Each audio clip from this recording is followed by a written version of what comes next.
केंद्र है। लीजिए अब सुनिए कोविड-19 पर जागरूकता का कार्यक्रम मन में है विश्वास।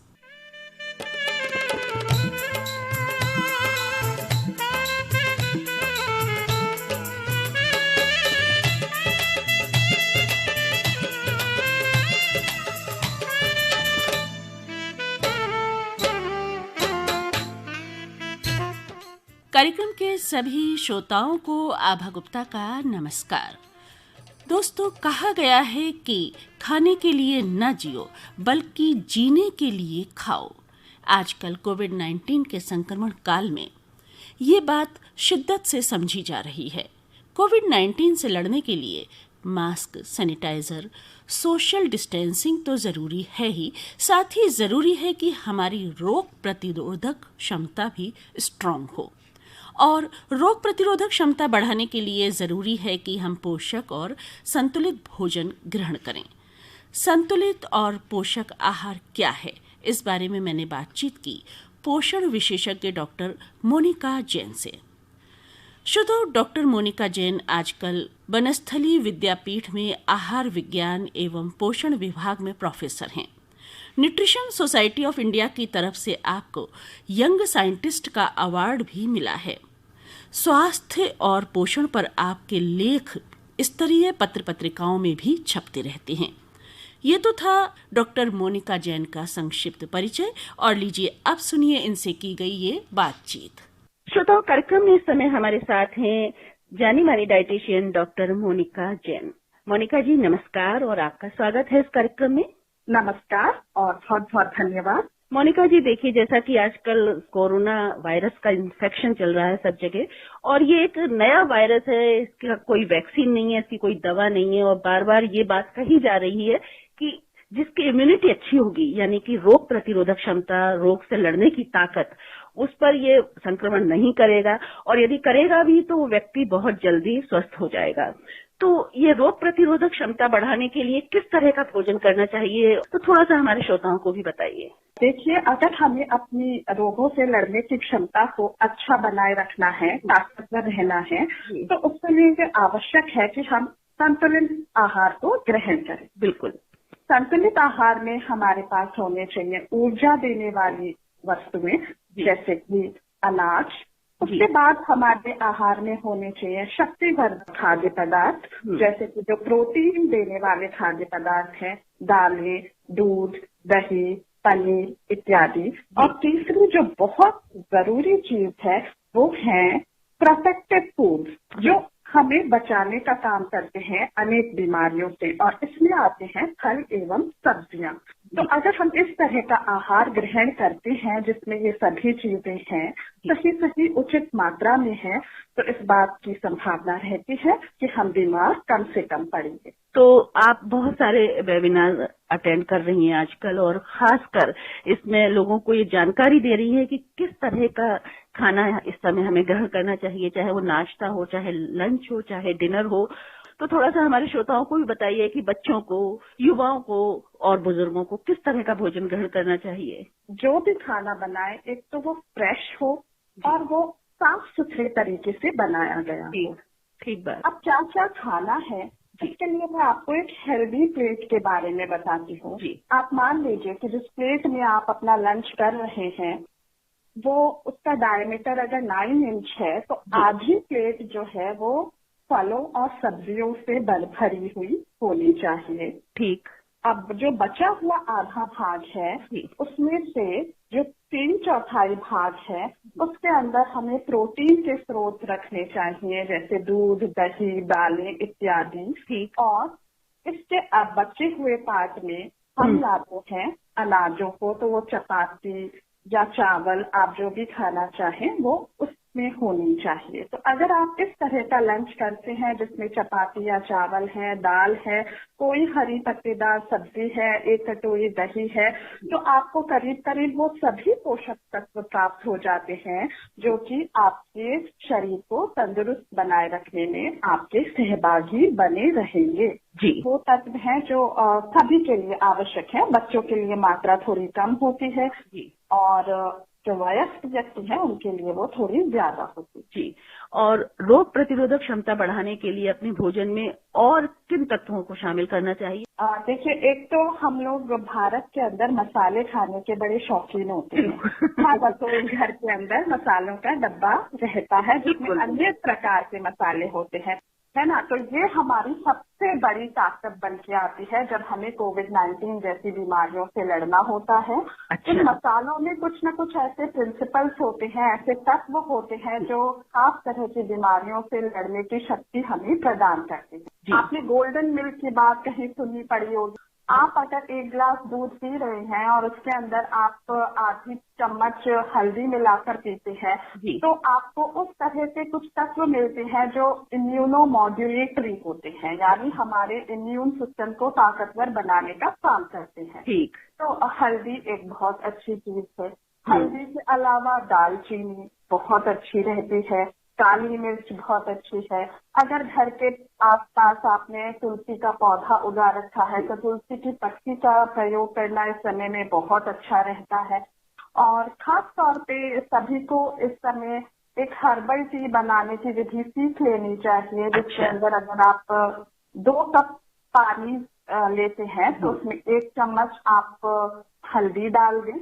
इसके बाद आप उसमें 1 टुकड़ा दालचीनी डाल दें। घिसी हुई अदरक वो होनी चाहिए करीब करीब 1 इंच का टुकड़ा, और इसको आप तब तक उबालें इस पानी को जब तक कि वो 1 कप ना रह जाए। तो 2 कप पानी डाल के आपने चढ़ाया था, आपने इतना उबाला कि ये 1 कप रह गया।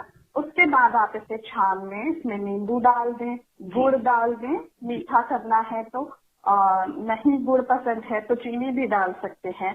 और इसका अगर आप सेवन करते हैं तो इससे आपको जो मसाले जा रहे हैं आपके शरीर में वो आपको बहुत लाभ पहुंचाने का काम करेगा। ठीक बात। अच्छा, आप किस तरह की डिशेस भी सजेस्ट करती हैं लोगों को? एक तो हम इस बात पे ज्यादा जोर देते हैं कि सबको सही मात्रा में प्रोटीन खाना चाहिए। ठीक बात। तो हमारे शरीर का जो वजन है उसके हिसाब से हम प्रोटीन की मात्रा को निर्धारित करते हैं। यानी 1 ग्राम प्रोटीन प्रति किलो। तो अगर मेरा वजन 50 kg है तो मैं 50 ग्राम प्रोटीन दिन भर में मुझे उसका सेवन करना चाहिए। ठीक। अब ये जो प्रोटीन की मात्रा है वो शाकाहारी व्यक्तियों को लेनी चाहिए अनाज और दालों के मिश्रण से। अच्छा। जब वो इस तरह का मिश्रण बनाते हैं तो प्रोटीन की गुणवत्ता बहुत अच्छी हो जाती है और ये प्रोटीन शरीर में जाके रोगों से लड़ने का काम करना, एंटीबॉडी बनाने का काम करना, वो सभी काम करता है जो हमें हमारे शरीर को तंदुरुस्त बनाए रखते हैं। दूध और दूध से बने पदार्थ भी प्रोटीन हमारे शरीर में पहुंचाने का कार्य करते हैं। तो जो आप प्रोटीन्स की बात आपने की, दालों की बात आपने की, अमूमन घरों में सुबह के समय एक समय दाल बनती ही है, तो दाल में प्रोटीन्स होती हैं। इसके अलावा और क्या ले सकते हैं? अनाजों को किस तरह से ग्रहण कर सकते हैं? अंकुरित अनाज भी लेते ही हैं अमूमन लोग, और किस तरह से इसको ग्रहण कर सकते हैं? दालों की तो बहुत सारी रेसिपीज बन सकती हैं, जिसमें एक बहुत अच्छी चीज जो आप इस समय बना सकते हैं वो है थेपला। अच्छा। थेपला एक खास तरह का व्यंजन है जो गुजरात में ज्यादा बनाया जाता है, लेकिन बहुत ही पौष्टिक होता है। और इसके अंदर आप गेहूं के आटे को बेसन के साथ मिला के गूंथते हैं जी। और साथ में गूंथने के लिए आप इसमें दही का प्रयोग करते हैं। तो अगर आप 2 कटोरी गेहूं का आटा लेते हैं तो उसमें आपको आधी कटोरी बेसन मिलाना होता है जी। और उसके बाद में आप इसमें थोड़ा सा चाहें तो तेल डाल सकते हैं, ना चाहे तो ना डालें, और करीब करीब 2 बड़े चम्मच दही डालकर इस आटे को गूंथ लें। जब आप आटा गूंथ रहे हो उस समय अपने पसंद के मसाले जरूर मिलाएं, ठीक, जैसे कि नमक, अदरक, लहसुन, लाल मिर्च, हल्दी। करीब करीब आधा घंटे आटे को ऐसे ही पड़े रहने दें और फिर जिस तरह से हम पराठा सेकते हैं दोनों तरफ, उस तरह से आप इसे सेक लें। इसकी शेल्फ लाइफ भी अच्छी होती है, मतलब ये खराब जल्दी नहीं होता। कुछ तरह से मछली जैसे हम ज्यादा समय तक रख सकते हैं, उस तरह से ये लंबे समय तक 3, 4, 5 दिन भी हम इसे ठीक से सेक कर रख सकते हैं। आप मेथी के पत्ते, पालक के पत्ते, जो भी हरी पत्तेदार सब्जियां आपको अवेलेबल है उनका प्रयोग कर सकते हैं। बहुत ज्यादा मैं एम्फेसिस देती हूँ कि लोग सहजन की पत्तियों का प्रयोग करें। सहजन के पेड़ बहुत आसानी से कहीं भी मिल जाते हैं, तो आप उन पत्तियों को धो के, काट के और आटे के साथ ही भून सकते हैं। आजकल जो लोग हैं वो हेल्थ कॉन्शियस हैं और ध्यान रखते हैं खाने का, इस बात का, लेकिन वो ब्यूटी कॉन्शियस भी है कि खाना इस तरह का ले कि वजन ना बढ़े। तो खाना बनाते समय किस बात का ध्यान रखें? तेल कौन सा इस्तेमाल करना, चिकनाई कितनी इस्तेमाल करनी है, थोड़ा सा ये भी बताइए। जहाँ तक कि कॉन्शियसनेस की बात है, ब्यूटी कॉन्शियसनेस, वेट कॉन्शियसनेस, उसके लिए सबसे अहम चीज है जंक फूड कम से कम खाएं। ओहो, घरों में लोग आजकल जंक फूड बहुत बना रहे हैं, ध्यान रखना चाहिए। ऐसा नहीं है कि बिल्कुल गलत हो गया, कभी कभार खाने वाली चीजें हैं। आमतौर पे रोजाना बहुत ज्यादा तला हुआ नहीं खाना चाहिए। आपको इस बात का ध्यान रखना चाहिए कि आपका दिन भर में जो ऑयल और घी का अंतर्ग्रहण है वो 20 ग्राम से ज्यादा ना हो। अच्छा, तो अगर आप इसमें कॉन्शियस रहेंगे, जब सब्जी बना रहे हैं तो एक्सेस ऑयल नहीं डाल रहे हैं, जब आप चपाती खा रहे हैं तो उस पर बहुत ज्यादा घी नहीं लगा रहे हैं, या पराठे बनाते समय बहुत घी का प्रयोग नहीं कर रहे हैं, तो अपने आप लिमिटेड अमाउंट में खाएंगे जो आपके लिए अच्छा रहेगा। जी, और एक बात ये भी कही जाती है कि स्वस्थ रहने के लिए कि हमें दिन में 2 या 3 बार में ही अपने खाने को नहीं बांटना चाहिए, बार बार खाना चाहिए। तो इस बारे में आप क्या सुझाव देना चाहेंगी? 3 मुख्य आहार होने चाहिए और 3 छोटे आहार होने चाहिए। तो ये कुल मिला के करीब 6 आहार हो जाते हैं। सुबह उठकर नाश्ता, उसके बाद दोपहर का भोजन और रात में जो डिनर करते हैं, तो ये हमारे 3 मुख्य आहार हो जाते हैं। इसके अलावा आप बीच बीच में 3 छोटे आहार लें, तो एक मिड मॉर्निंग में नाश्ते और दोपहर के भोजन के बीच में, उसके बाद में दूसरा जो है वो आप शाम की चाय के समय, और ये डिनर के बाद सोते समय 1 गिलास दूध और कुछ बादाम या अखरोट आप खाते हैं तो ये अच्छा रहता है। आदर्श अवस्था की बात करें तो 3 मुख्य भोजन और 3 छोटे आहार, ये सही रहता है। बिल्कुल, बहुत अच्छी बातें आपने बताई। किस तरह का लंच हमें करना चाहिए, किस तरह का नाश्ता, किस तरह का डिनर, आपने सारी बातें बताई।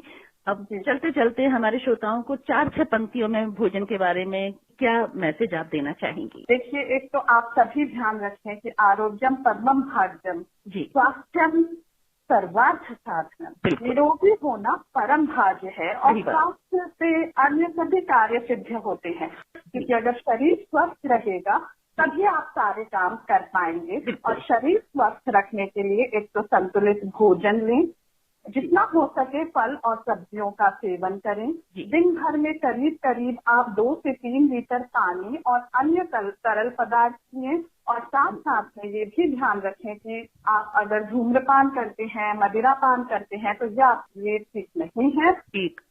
और निद्रा कम से कम 7 घंटे की तो होनी ही चाहिए। तो डॉक्टर मोनिका जैन, आपने बहुत सारी बातें बताई किस तरह से खाना खाना चाहिए। हमारे कार्यक्रम से जुड़ने के लिए, इतनी महत्वपूर्ण बातें बताने के लिए आपको बहुत बहुत धन्यवाद मोनिका जी। नमस्कार। नमस्कार। तो श्रोताओं, अभी आप सुन रहे थे पोषण विशेषज्ञ डॉक्टर मोनिका जैन से की गई ये बातचीत।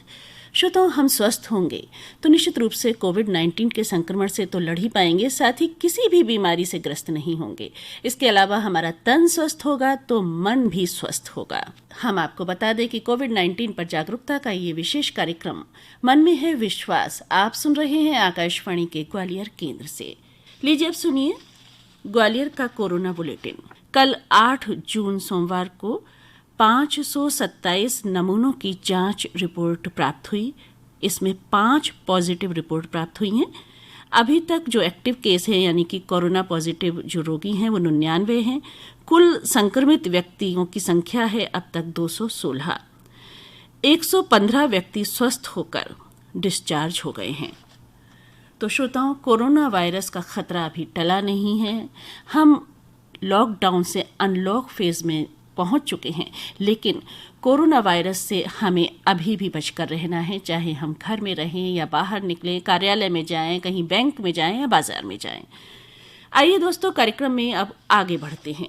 कहा जाता है कि पंखों से नहीं होती उड़ान बल्कि उड़ान हौसलों से होती है, और ये साबित किया है संगीता श्रीवास्तव ने।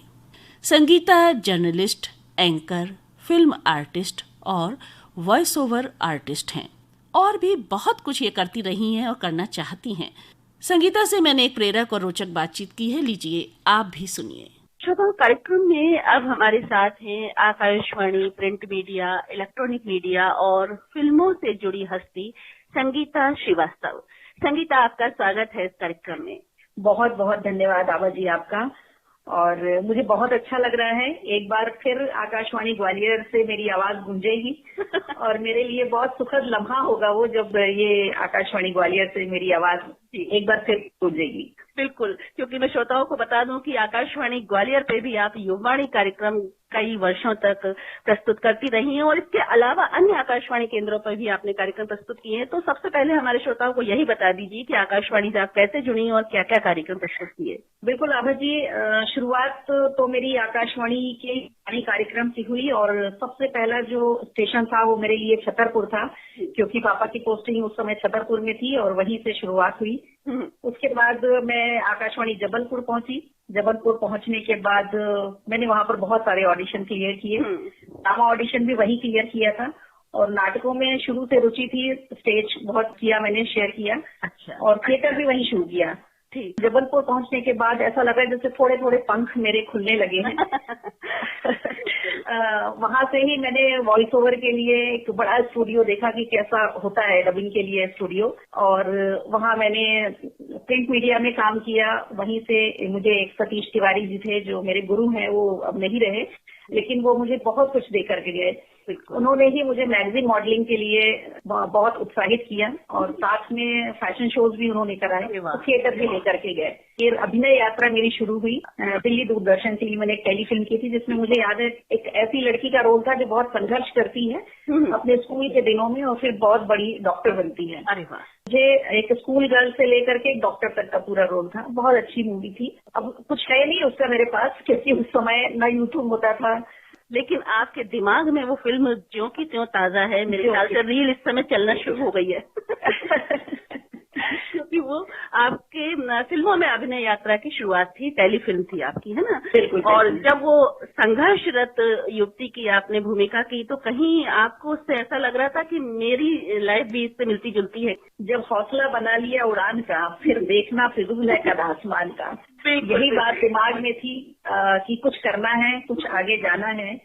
आपको बता दूं, मैंने रेलवे में अनाउंसमेंट भी किया। अच्छा अच्छा, अरे वाह। कम से कम 150 टीवी सेट लगे हुए थे वहां पर। उस पर मैंने पहली बार अपने आप को भी देखा टीवी पर। तो कुछ मन में लगा कि आहा, मैं तो बहुत सुंदर दिख रही हूँ, अभिनय भी कर सकती हूँ। हाँ, वो एक उम्र ऐसी होती है, 21-22 साल की उम्र थी उस वक्त मेरी, तो मुझे ऐसा लग रहा था कि मैं और भी बहुत कुछ करना है मुझे। मेरे साथ में जो लोग थे वो लोग भी कहते थे कि हाँ तुम काफी आगे जा सकती हो। तो मुझे लगता था कि रास्ता कैसे क्या बनेगा, क्योंकि उस समय इतना आसान नहीं था सब कुछ पा लेना। फोन नहीं इस तरह से हाथों में होते थे, चिट्ठियां भी होती थी तो 10-15 दिनों में कहीं पहुंच पाती थी। कोई कहीं आवेदन करना है तो बहुत मुश्किल होती थी। तो ये सब परेशानियां थी। आज का समय जो है ज्यादा इजी मुझे लगता है कि कम्युनिकेशन के हिसाब से बहुत अच्छा समय है। आपकी एक गृहस्थी भी है, आपके बच्चे भी छोटे होंगे, तो उस समय आप कैसे कर पाती थी ये सब?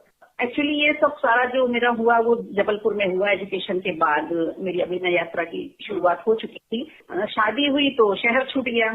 शहर छूट गया तो लगभग ये सारी चीजें छूट गई मेरे से, लेकिन आकाशवाणी मेरे साथ हमेशा रहा। जबलपुर आकाशवाणी से फिर मैंने ग्वालियर आकाशवाणी के लिए ट्रांसफर लिया। फिर आप सब लोगों से मुलाकात हुई और एक बचपन से सपना था, जब भी मैं रेडियो सुनती थी कि मुझे समाचार पढ़ने हैं रेडियो पे। मैं हमेशा पापा से बोलती थी कि मुझे भी ऐसे ही बोलना है, ये आकाशवाणी है, अब संगीता श्रीवास्तव से समाचार सुनिए। वो सपना मेरा आकाशवाणी ग्वालियर में जाकर के पूरा हुआ, क्योंकि भले ही हम 5 मिनट का बुलेटिन देते थे। अब मैं भोपाल में हूँ। ग्वालियर के बाद फिर 1-2 जगह गए और उस समय मतलब बच्चे मेरे छोटे थे तो काम करने में बहुत दिक्कत होती थी, लेकिन आकाशवाणी मेरे साथ लगातार जुड़ा रहा। फिर जब मैं भोपाल आई तो भोपाल में भी बच्चों को उस वक्त माँ की जरूरत थी, तो मैंने अपनी माँ की पूरी जिम्मेदारियां उनके साथ निभाई। लेकिन मैं घर में ट्यूशन करती थी। उस समय मैं खाली नहीं बैठती थी, मुझे ट्यूशन लेना अच्छा लगता था। तो नई जो चीजें आ रही हैं, कंप्यूटर आया जैसे, तो मैं अपने आप को अपडेट करती रहती थी उसके साथ में। और उसके बाद फिर मैंने यहाँ थोड़े दिन दूरदर्शन में काम किया और उसके बाद फिर मुझे इलेक्ट्रॉनिक मीडिया मिला। इलेक्ट्रॉनिक मीडिया में आने के बाद फिर वो लगातार वहाँ का काम बहुत फास्ट होता है। पर्दे पर जो चीज दिखता है, पर्दे के पीछे और भी खतरनाक काम होता है। बिल्कुल, आकाशवाणी के कार्यक्रम भी ऐसे ही होते हैं कि जब एक प्रेजेंटर प्रेजेंट करता है उससे पहले बहुत सारा काम करना पड़ता है, तैयारी करनी पड़ती है। लगभग 12 साल हो चुके हैं उस बात को। मैं तब से इलेक्ट्रॉनिक मीडिया में हूँ, अलग अलग चैनलों में काम किया। वहाँ मुझे एंकरिंग का भी मौका मिला। प्रोग्रामिंग के लिए मैं आउटडोर भी गई, बहुत सारे इंटरव्यूज किए। अच्छे न्यूज चैनल में कर रही हूँ मैं काम, वहाँ पर एसोसिएट एडिटर की पोस्ट पर हूँ। प्रोग्रामिंग भी देखती हूँ। साथ में मेरी अभिनय यात्रा भी लगातार जारी है। मैंने पैडमैन में काम किया, उसके बाद फिर अभी एक रिसेंट मैंने अभी दुर्गावती में काम किया है। एक पॉलिटिकल किरदार है इसमें, बहुत अच्छा रोल है। लेकिन अभी लॉकडाउन की वजह से मूवी भी पता नहीं अब कब आएंगी और शूटिंग भी उसकी अधूरी रह गई है। तो एक मूवी मेरी अभी इस जून के महीने में रिलीज होने वाली थी, उसकी डेट भी टल गई है क्योंकि अभी थिएटर ही नहीं ओपन हुए। संगीता जी, मैं समझ रही हूँ आपकी निराशा थोड़ी सी, क्योंकि कलाकार ही नहीं, कलाकारों को चाहने वाले और फिल्मों के जो प्रेमी हैं वो भी इंतजार कर रहे हैं कि नई फिल्में आए और रिलीज हो तो हम देखें। तो निश्चित रूप से ये कोरोना का जो संक्रमण काल है खत्म होगा, एक अच्छा वक्त आएगा, फिल्में रिलीज होंगी। आपकी फिल्म भी रिलीज हो गई है, आपके चाहने वाले देखेंगे, हम भी देखेंगे और निश्चित रूप से आपको और सफलता मिलेगी। बस मैं एक ही लाइन बोलना चाहूंगी यहाँ पे कि रख भरोसा खुद पर, क्या ढूंढता है फरिश्ते, पंछी के पास कहाँ होते हैं नक्शे, फिर भी ढूंढ लेते हैं अपने रास्ते। क्या तो बात है। ऐसे ही रास्तों की तलाश में बहुत सारे लोग हैं, सबके अपने अपने रास्ते खुलेंगे। लॉकडाउन तो खुल गया है लेकिन एहतियात बहुत जरूरी है। आप भोपाल में इस समय रह रही हैं, लेकिन लोगों को ये लगता है कि अगर बॉलीवुड की फिल्मों में अभिनय करना है तो मुंबई में ही रहना होगा। शूटिंग जरूरी नहीं है कि भोपाल में हो। भोपाल में अगर होती भी है तो भोपाल शहर में बहुत कम होती है, भोपाल शहर के आसपास होती है। और मुंबई भी जाना पड़ता है तो फिर मैं समय निकाल कर जाती हूँ। अच्छा संगीता जी, आपने फिल्म पैडमैन में भी एक भूमिका की है, तो वो फिल्म आपको कैसे मिली? बीच में ऐसा हुआ कि 1-2 महीने के लिए मैंने ये जॉब छोड़ी। वो नौकरी छूटना मेरे लिए बहुत अच्छा साबित हुआ क्योंकि उस बीच में मैंने ऑडिशन दे दिया। अच्छा, अरे वाह। ऑडिशन दे दिया। ऑडिशन देने के बाद फिर मुझे नहीं पता था कि मेरा सिलेक्शन होगा या नहीं होगा। ये पता था कि बाल्की सर की मूवी है ये, तो बस इसी वजह से हम चले गए थे ऑडिशन देने के लिए कि बाल्की सर के साथ काम करने का एक हो सकता है मौका मिल जाए, बिल्कुल संभावना बन जाती है। फिर उसके बाद 1-2 महीने कुछ भी नहीं रहा। अचानक से एक दिन फोन आया कि आपने ऐसे ऐसे फिल्म के लिए ऑडिशन दिया था, उसमें आपका सिलेक्शन हो गया। अरे वाह, क्या बात। मुझे पहले तो यकीन नहीं हुआ। मैंने सोचा कि शायद कोई ऐसे ही बोल रहा होगा। उनका नाम अंजलि जायसवाल है, अभी उनसे अच्छी दोस्ती हो गई है हमारी। तो उन्होंने मुझे फोन किया था बॉम्बे से। शुरुआत हो चुकी वहां से, फिर हम लोग गए, तब पता चला कि इसमें अक्षय कुमार भी हैं। और हम लोगों का जो सीन था, पहला गाना था, उस दिन अक्षय को आना था। तो अक्षय सर जब आने वाले थे तो हम लोग उस दिन बहुत एक्साइटमेंट था कि आज हम सामने से अक्षय सर को देख पाएंगे। लेकिन फिर 15 दिन करीब हम लोग साथ में रहे। अच्छा लगा, बहुत अच्छा लगा उनके साथ काम करके। बाल्की सर तो बहुत ही ग्रेट हैं। संगीता जी, अंत में अब कुछ डायलॉग बाजी हो जाए और अपने डायलॉग के माध्यम से आप हमारे श्रोताओं को बताइए कि कोरोना से किस तरह से बचना है। अक्षय कुमार मेरे पड़ोसी हैं और मुझे उन्हें कोरोना के बारे में बताना है। अक्षय कुमार पैडमैन में थे, उनका नाम जो था वो था लक्ष्मी चौहान।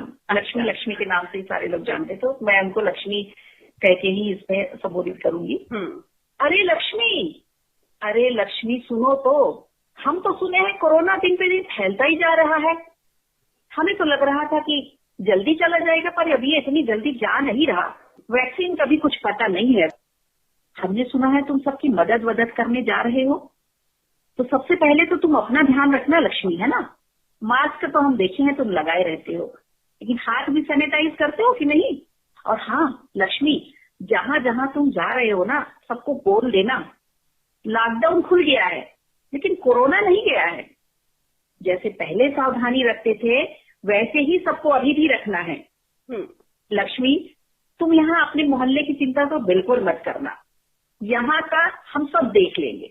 और हमारी साथी भी है ना, हम 4-5 लोग मिलकर के इस पूरे अपने मोहल्ले की चिंता कर लेते हैं। तो यहाँ की चिंता तो तुम छोड़ दो, लेकिन हाँ, जहाँ शहर में जाते हो, लोगों से मिलते हो, उनको कोरोना से बचने की याद जरूर दिलाते रहना। तुम्हारी बात सुनेंगे ना लक्ष्मी, तुम तो यहाँ पे बहुत काम किए हो, है ना।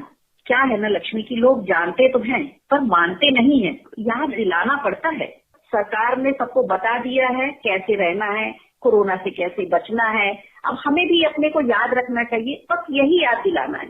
तो संगीता जी, लक्ष्मी यानी अक्षय कुमार जी को समझाने के बहाने बहुत सारी बातें बहुत अच्छे तरीके से एक संवाद के जरिए आपने हमारे श्रोताओं को समझा दी, इसके लिए भी आपको बहुत बहुत धन्यवाद। और एक बात तो साबित हो गई आपकी बातचीत कि केवल पंखों से उड़ान नहीं होती, साथ में हौसला भी चाहिए। तो संगीता जी, आपका बहुत बहुत धन्यवाद। बहुत बहुत शुक्रिया, आभार, नमस्कार। ये जीवन है साहब, उलझेंगे नहीं तो सुलझेंगे कैसे, और बिखरेंगे नहीं तो निखरेंगे कैसे। ख्वाब भले ही टूटते रहें लेकिन हौसले फिर भी जिंदा हों। हौसला अपना ऐसा रखो जहां मुश्किलें भी शर्मिंदा हों।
श्रोताओं, कहा जाता है कि धैर्य और समय ये दो सबसे शक्तिशाली योद्धा हैं।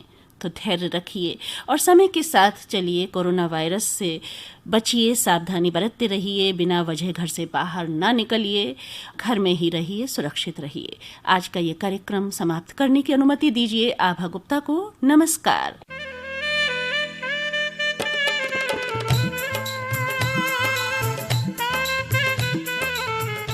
आप सुन रहे थे कोविड-19 जागरूकता का कार्यक्रम मन में है विश्वास।